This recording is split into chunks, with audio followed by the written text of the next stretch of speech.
Ում հետ խաղաղություն, ինչպես խաղաղություն, ինչ է նշանակում հարևան, որ հարևանի,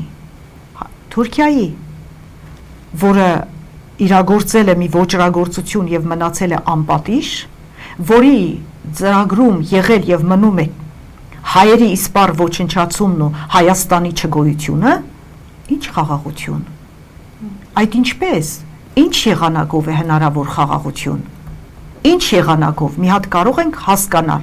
որ եղանակով է հնարավոր այդ խաղաղությունը, դա խաղաղություն չէ, դա հպատակություն է, դա ձուլում է, դա ճերմակ և այսպես մոդեռն ցեղասպանություն է, ինչ խաղաղություն, խաղաղություն հնարավոր չէ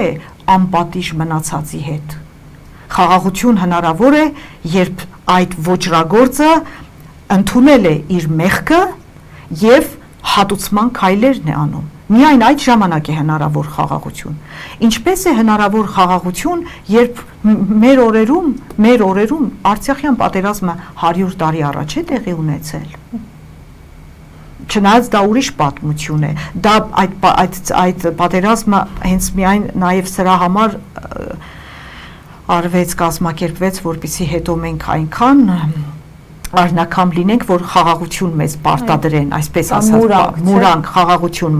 խաղաղություն չպետք է մուրալ, խաղաղություն երբեք մեզ ոչ ոք չի նվիրի, դա մենք պետք է ձեռք բերենք, իսկ խաղաղություն ձեռք բերելու համար մենք ամենօրյա աշխատանք ունենք, ոգով, հոգով, զենքով, մտքով և քաղաքականությամբ, գիտելիքով, միայն այդպես է հնարավոր և պահանջատիրությամբ։